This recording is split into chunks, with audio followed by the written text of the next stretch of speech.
What's up, lads? Welcome back to the channel. It is yet another day, and yet again we are taking apart the suspension because the noise has returned.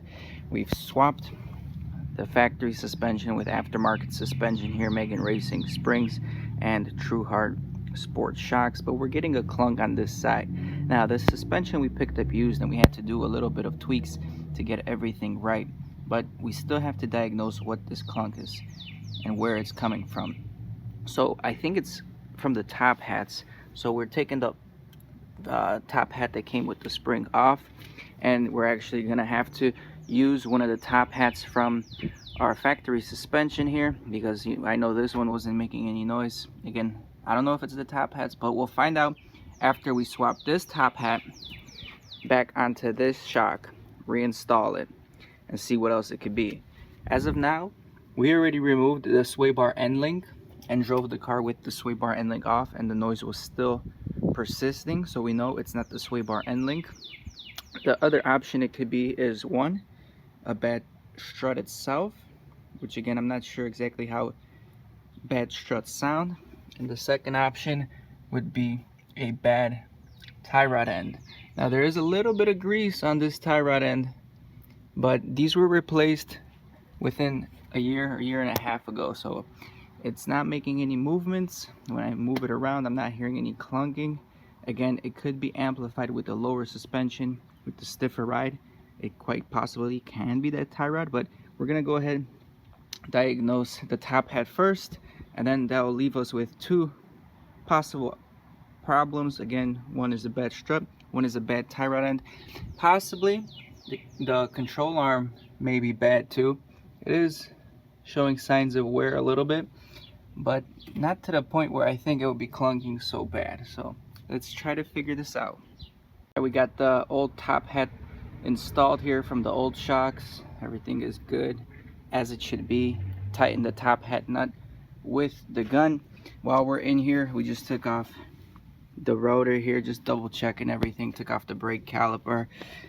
One thing that might be making a little bit of noise is actually the rotor, because when we replace those rotors, we don't have those little screws that are holding it into place.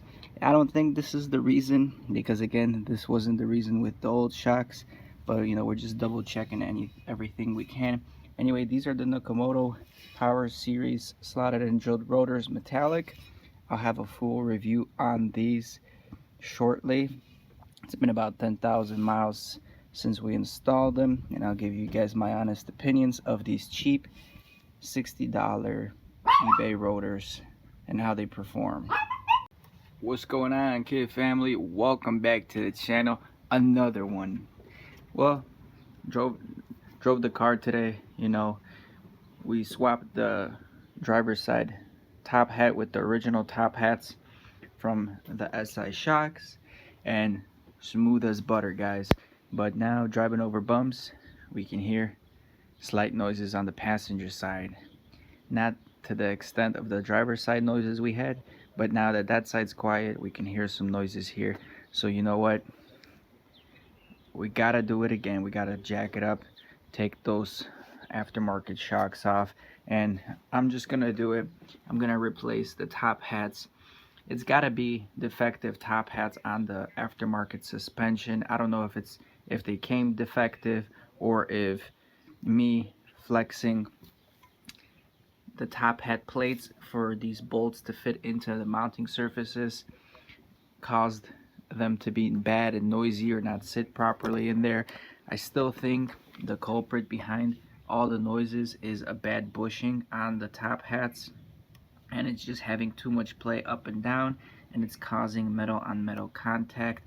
Now I'll put a picture right over here on the bottom bushing, and on the bottom bushing there's also a end plate, and I think because there's so much movement in the bushing that the bottom end plate is hitting the other metal piece, that the bushings are just not doing their job properly. So I don't know which video this is already, how many times we've made videos on this issue, but I'm hoping this is the last video. So let's take this off and let's go jack up the car, take everything out, and reinstall it, and hopefully Blue Jay, the 8th gen Civic, is gonna be driving like it should with the Megan Racing springs and the Truhart Sport shocks like it was designed to do. So I can't wait to have it driving smooth as butter again. But meantime, this is the life we chose, so let's get it.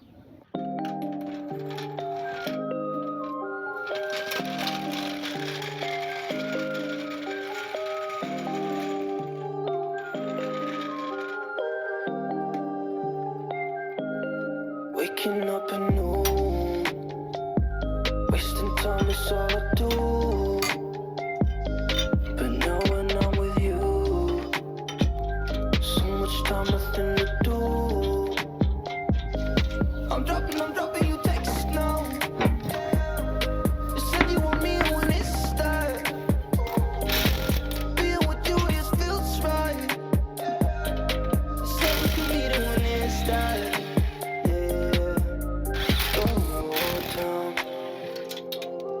Sun's about to go down. So what you doing tonight? It's everything I can't think of. Waking up anew, wasting time is all I do. But now when I'm with you, so much time, nothing to do. I'm dropping you texts now. Now let's compare these top hats and see what possibly could be the culprit in these top hats. Why are these clunking compared to these? Alright guys, as you can see, these are the top hats. This is the good one from my old set. This is the one that came with the shock. Now again, you guys know we already welded these materials together because they were making noise, and we bent the studs a little bit so they can fit through the shock tower. Now physically looking at these top hats, they look exactly the same. There's no play in anything. I got a lot of grease on this one, not on this one, but nothing rattles. There's no problems. So the only difference that I can see, and I'll show you guys right now, is if I put the studs on top of each other right here. So I got the studs on top of each other, as you can see. You can see the difference right here in mounting. It's a little bit off, just about a millimeter. And I'm curious, you know, if that could cause the issue, if it's just not sitting properly. Regardless, it's a little bit of a clunk and a little bit of a rubber squeak when going over bumps. And it's not always on the passenger side. The driver's side was all the time, every single bump. But let's go ahead and replace the top hat with the new current one from the old suspension, and we should be good to go. So one thing to note, guys, is the bump stop. This is the original one.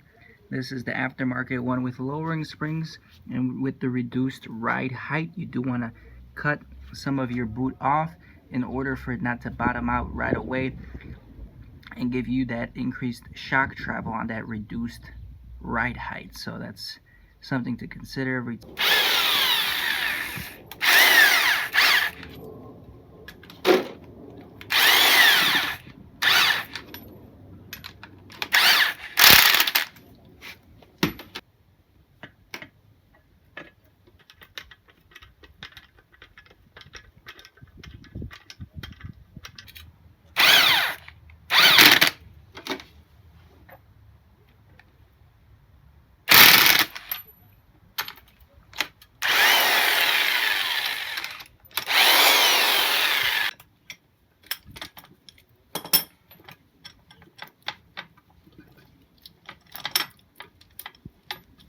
Honestly, the worst part about doing these things, let's say you have a really nice car and really nice shocks, these spring compressors, they just scratch up the whole spring. So your beautiful powder coated springs are going to be all torn up after this kind of procedure.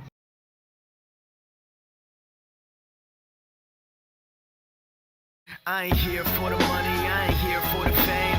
Though it might be nice to own a jet plane, I'ma do it all for you. Come along and see it's true, but the world is pretty cold. You might need a sweater too. I'ma put a ride on ya. Kid from California, trying to make it in life. In school they never taught without ya. Dreams of my own,